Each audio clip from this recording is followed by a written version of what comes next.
personas a creer eso, más que creer, por ejemplo, que la nueva adherencia a los medicamentos es dañina.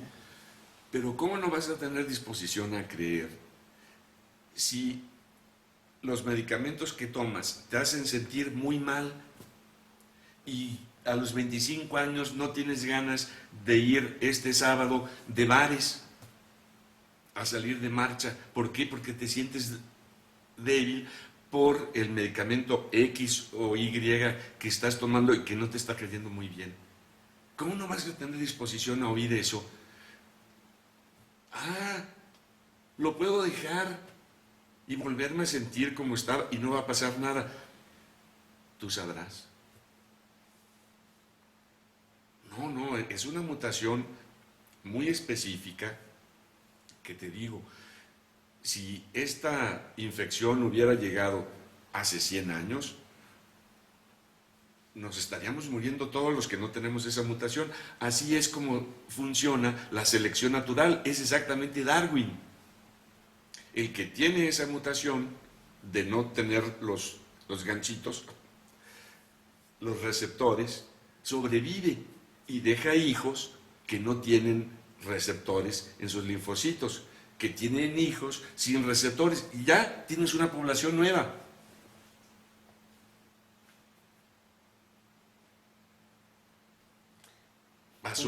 Pasó ya con la peste. Pasó con la peste. Había gente que en el 1300 y pico, cuando la gran peste de Europa, había gente que se infectaba y en unos días estaba muerta, gente que resistía y más tiempo, y gente que se salvaba cuando no había ninguna medicina. Es decir, su sistema inmunitario reaccionaba de tal forma que dominaba la peste. Esa gente dejó mutantes, como con la viruela y otras enfermedades infecciosas que eran propias de Europa. ¿Por qué hubo tal mortandad de indios con la conquista? Bueno, buena parte fueron masacrados mientras estaban en la gran fiesta del Teocalli y esto y lo otro, sí, no, pero los millones que murieron no fueron masacrados, murieron de viruela. ¿Por qué? Porque la viruela era desconocida en toda América. Nunca había habido un caso de viruela por la separación de los océanos. Entonces, en Europa, Asia y norte de África, la viruela y todas las enfermedades infecciosas dan la vuelta. Llega la peste a Nápoles y de repente, pues que la peste ya está en Marsella, pero ya no hay en Nápoles. Y de Marsella, pues que está en Londres y va dando así la vuelta. Y en eso se tarda unos años. La gente se muere, la que no tiene protección natural propia, y deja una población que ya tiene más resistencia. Y cuando da la vuelta llega hasta Ceilán y regresa en los barcos y vuelve a Nápoles, se mueren otros que no tienen esa resistencia, pero ya hay una población resistente. Ahora, eso te lo traes a América y no hay nadie que tenga resistencia. Entonces los pobres indios decían, pues hasta los dioses están en contra, porque vemos españoles que se enferman y les salen estas cosas y a los 3 días están aliviados, y en cambio mi hijo se murió. Es que su Dios es más efectivo que los míos. A diferencia de la peste del siglo XIV o de la viruela en el siglo ¿Habría pasado eso? XVI, e incluso a diferencia de la influenza en 1918, en el caso de la epidemia del VIH, surgió un actor importante que tiene que ver con esta entrevista, lo que ahora muchos denominan o llamamos sociedad civil. ¿Cuál crees tú que fue el impacto de esta sociedad civil en esta epidemia? ¿Qué pudo hacer? ¿Qué hizo bien la sociedad civil? Mira, bien hizo divulgación. Ahora, en cuanto se empezaron a abrir los fondos, los buenos, los internacionales, la fundación tal, la esto, la lo otro, ¿sabe qué? También se convirtió en un modus vivendi para muchos. Que no está mal, bueno, haces una cierta función, trabajas en eso, ahora ya te pagan. Los primeros voluntarios de la fundación no recibían sueldo alguno y yo no sabía cómo sobrevivían, en dónde más trabajaban porque tenían que tener otro trabajo. Y ahora no, ahora puedes vivir de eso, lo cual no está mal hasta un cierto punto, porque ese es tu trabajo. Entonces, que te pague la Fundación Rockefeller o Bill Gates, creo que está bien, hasta un cierto punto, pero no sé, empieza a no gustarme mucho. Las ONGs no me simpatizan mucho a pesar de ser fundador de una. ¿Se corrompen las ONGs? No creo, no lo llamaría corrupción, yo creo que finalmente es una forma de vivir, un modus vivendi, que acabas luego defendiendo, como cualquier otro trabajador. Y puede haber, como en todos lados, corrupción, claro. Pero pierden de alguna forma su sentido original. Su sentido es Madre Teresa. Ese, bueno, lo pierden y ve tú a saber ya qué tan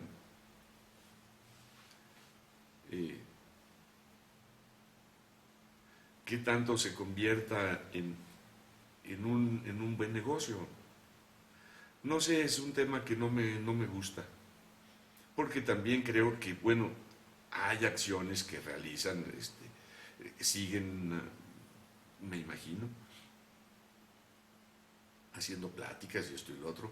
Por ejemplo, este grupo Leder que tiene ahora los martes del taller, pues no le pagamos.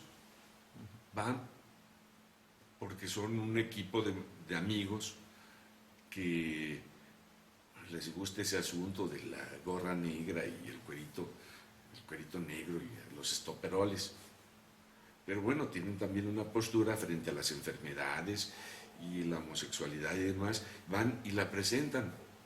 No siempre, por ejemplo, cuando Cálamo, no siempre el asunto era en los martes con Cálamo, no siempre era el SIDA, pues ya se había dicho todo lo que había, hasta que había alguna novedad.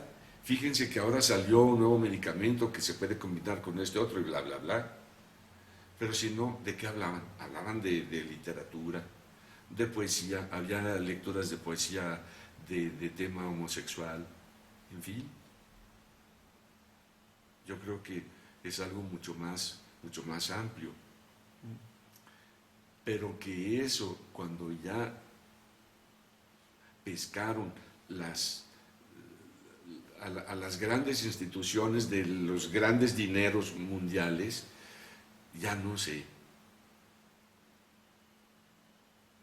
Porque tampoco tengo conocimiento.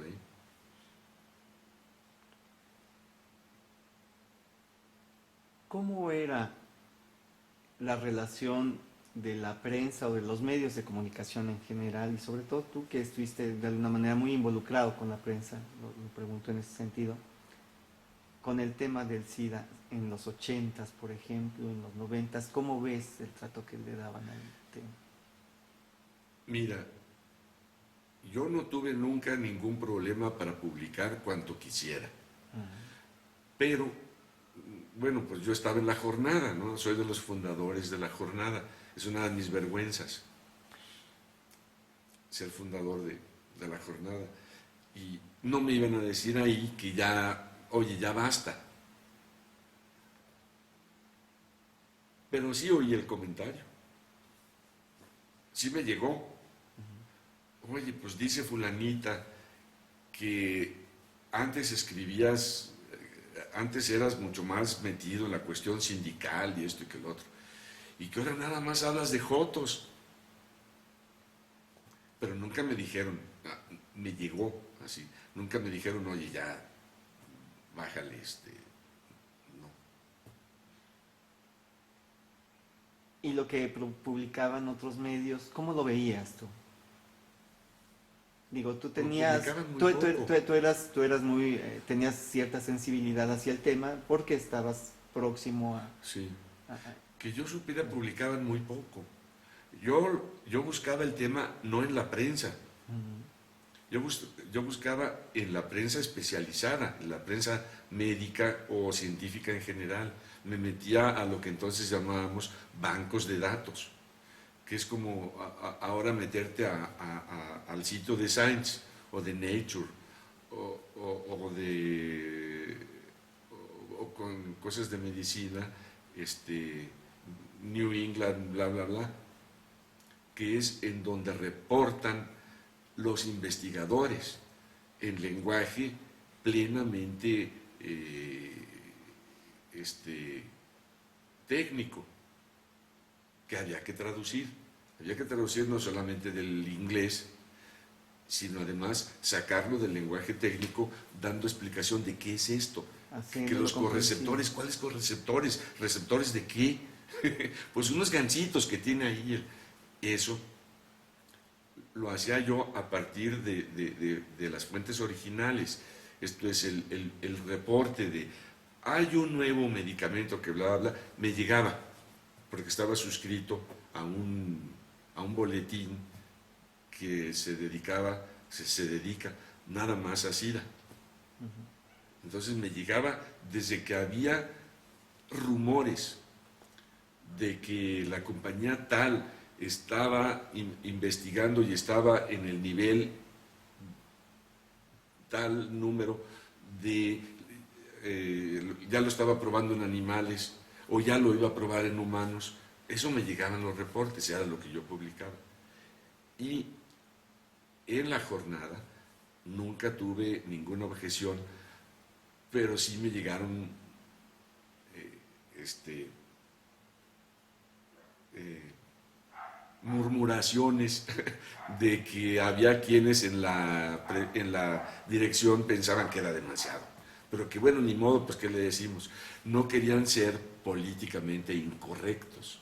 Ya había eso. Se lo decimos y mañana nos lo publica. Oye, y con relación a, me gustaría que nos platicaras un poco de un tema que parece que siempre ha estado ahí vinculado con el VIH, con el SIDA, y no sé en qué momento, yo te lo digo, no sé en qué momento las personas empezaron a concebirlo como tal, como esta relación entre el estigma, la discriminación y el SIDA. ¿Tú cómo ves este proceso? ¿En qué momento la sociedad civil empezó a hablar de estigma y discriminación con relación al SIDA? Bueno, Mm. desde un principio, porque no solamente era un anuncio el que te decía, cuando te decían estás infectado, no solamente era tu sentencia de muerte próxima, sino que de alguna forma era algo vergonzoso. ¿Y ahora qué digo? Pero eso venía de todos, empezando desde el propio infectado, el propio paciente. No quería que se supiera. Pero luego hay otro asunto por ahí que es con los exámenes, donde yo no estoy muy seguro. Por ejemplo, los exámenes obligatorios se empezaron a ver como discriminantes, porque una vez que localizaban que tal persona era seropositiva, podía perder su trabajo. o podía tener problemas dentro de su medio de trabajo que condujeran finalmente a su despido. Pero esa es una reacción que ha habido con todas las enfermedades infecciosas. Ahora con la influenza, bueno, cuando estaba en pleno, andaba uno en el súper y alguien estornudaba y yo me alejaba. Pues sí, no sabes pues ¿para qué? Para empezar, no, iba a echar manzanas, pero mejor no, porque pues que estornudó encima. Entonces, ¿consideras que Es de todas las enfermedades. estas actitudes que se han conceptualizado como discriminatorias forman parte de la naturaleza de los seres humanos? Yo creo que sí. Toda enfermedad infecciosa te hace ver como un candidato posible y que además cuando no tienes, por ejemplo, en el caso de la influenza, bueno, sí se transmite por el aire, basta que te den la mano. Salía el presidente diciendo estornuden acá, no estornuden en la mano, porque le da la mano y ya te lo pasaron. Con el SIDA no ocurría eso, pero el nivel de catástrofe es mucho mayor.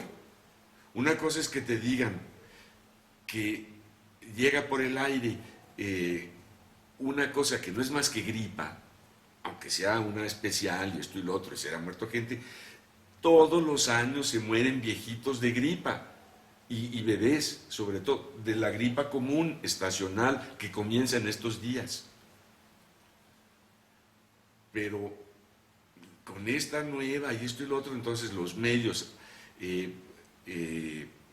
lo presentan como una amenaza nueva y de la cual no te puedes defender gran cosa porque te llega por donde sea y tiene ese nivel de peligro.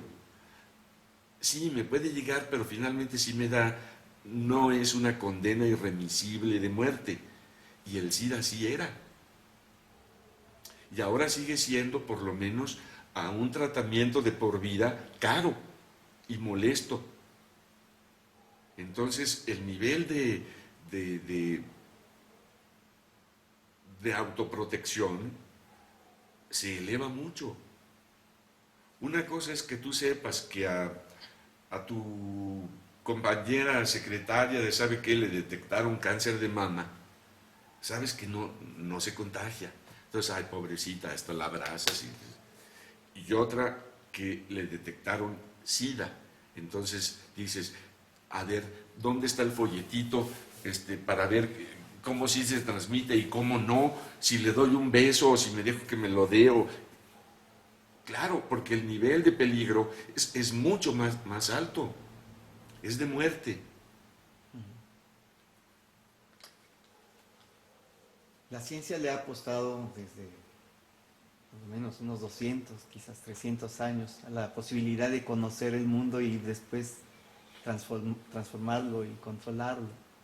¿Crees que de alguna manera también pueda controlar o se pueda controlar este miedo o este temor que causa finalmente actos de discriminación? Yo creo que ni se puede ni se debe, porque es uno de nuestros, es como si dijeras, nos debemos quitar el miedo a las alturas. No, porque es una protección. Nos debemos quitar la fobia a la altura. La fobia a la altura te paraliza. Si se está quemando tu departamento en el 8º o 10º piso y para salvarte tienes que saltar a la red que te están poniendo abajo los bomberos, no saltas y te asas vivo ahí porque no puedes. Esa es una fobia. Pero el temor a saltar de un 8º piso a la red de los bomberos la tiene todo el mundo y es absolutamente natural. La tenemos heredada desde antes de ser primates. todo lo que fuera alto nos daba miedo porque si te caes te matas. Entonces es un temor que está inscrito en la evolución, como el temor a las serpientes. El temor a las serpientes también. Una cosa es que, esa es la diferencia, una cosa es que te den miedo y otra cosa es que no puedas ni verla. Esa es una fobia. Pasa lo mismo con las enfermedades. Que una enfermedad infecciosa te dé miedo es natural y está bien. Pero que eso te impida, sabiendo y teniendo ya la información de que no se transmite por la mano, ni por el beso, ni por esto, ni por otro, que no puedas ni siquiera saludar a una persona. Para ponerte un ejemplo, el cáncer.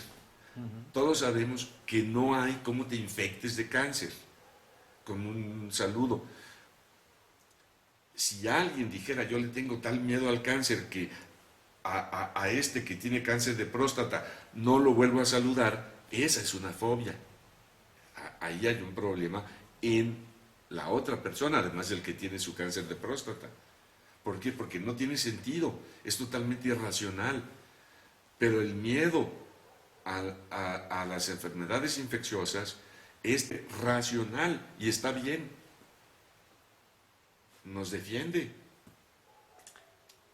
Pero junto con este miedo también entonces surgen las fobias con relación al Claro, SIDA, por ejemplo. claro. Ese sí se puede erradicar, la fobia, esa fobia sí. Sí, son muy difíciles.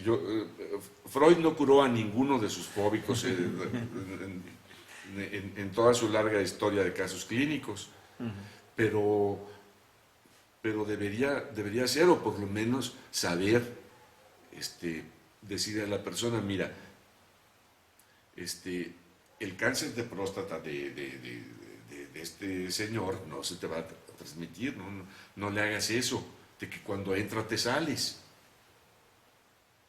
Pues ya, un poco de civilización y instituir un trato civilizado, yo creo que sí, sí se puede, se debe, además. Pero que digas, debe desaparecer, no debe desaparecer.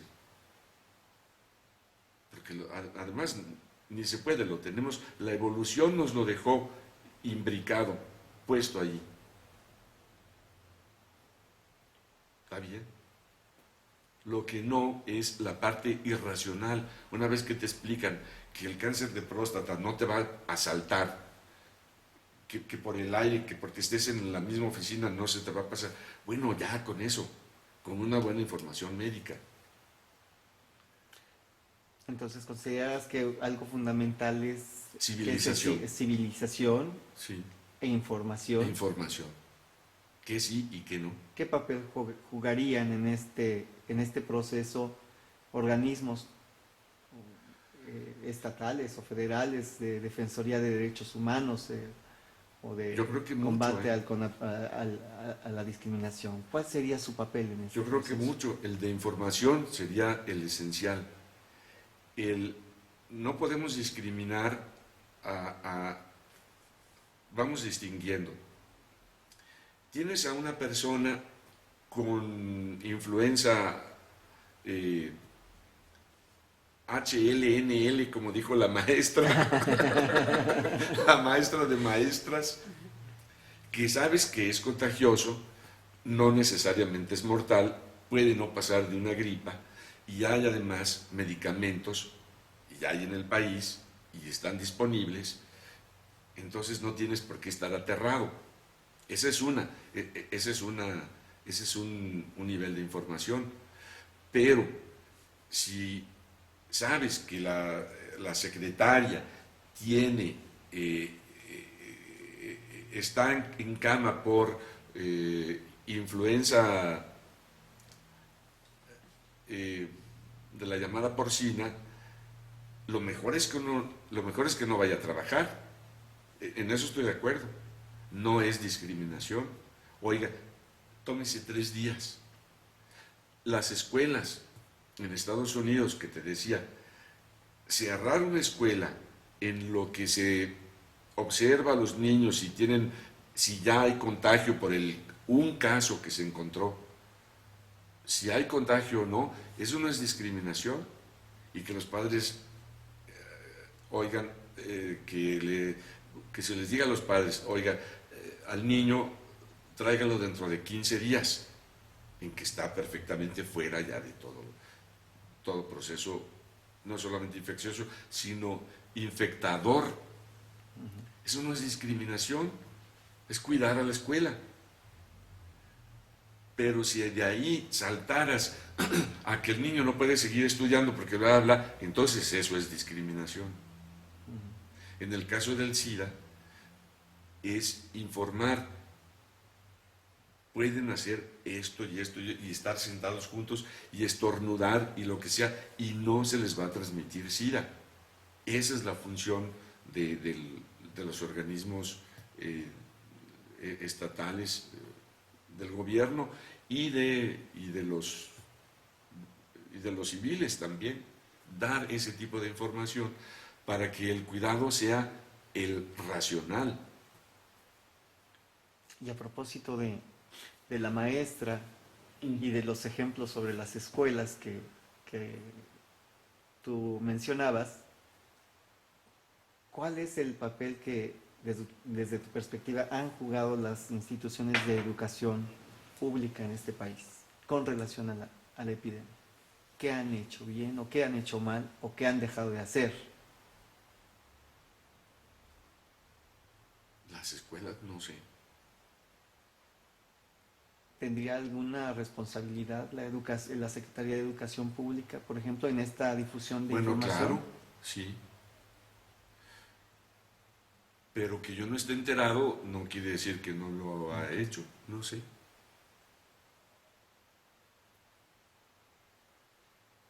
¿Cómo se ha transformado, si es que se ha producido tal transformación, la manera en la que se percibe la sexualidad desde los momentos en que empieza la epidemia hasta ahora, o incluso previos a la epidemia, que No, tú previos, conociste en México y hoy?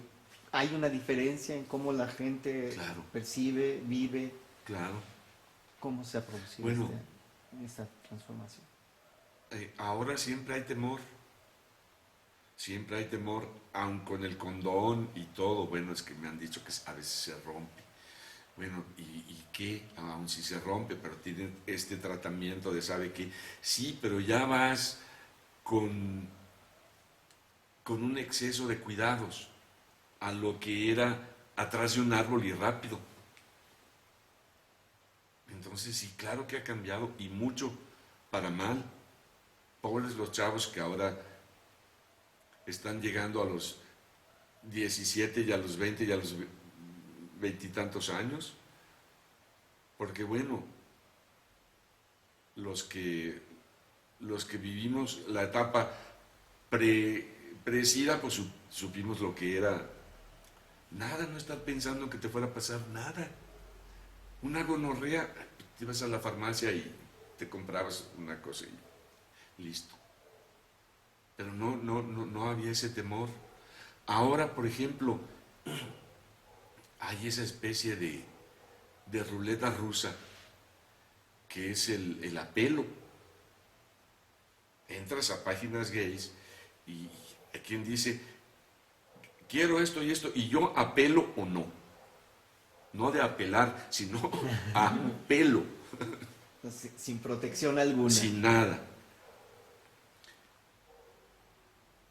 Es una especie de ruleta y es parte de, como que empieza a ser parte de otra forma de placer. Me la estoy jugando. Como los deportes extremos. Los deportes extremos son un placer, el que sea extremo, el que te puedas matar al caerte del risco vertical. Ese es el gusto. Entonces no empieza, ya lleva un tiempito esto, y prospera sobre todo ahora que sabes, bueno, pues hasta si me infecto, finalmente pues hay medicinas.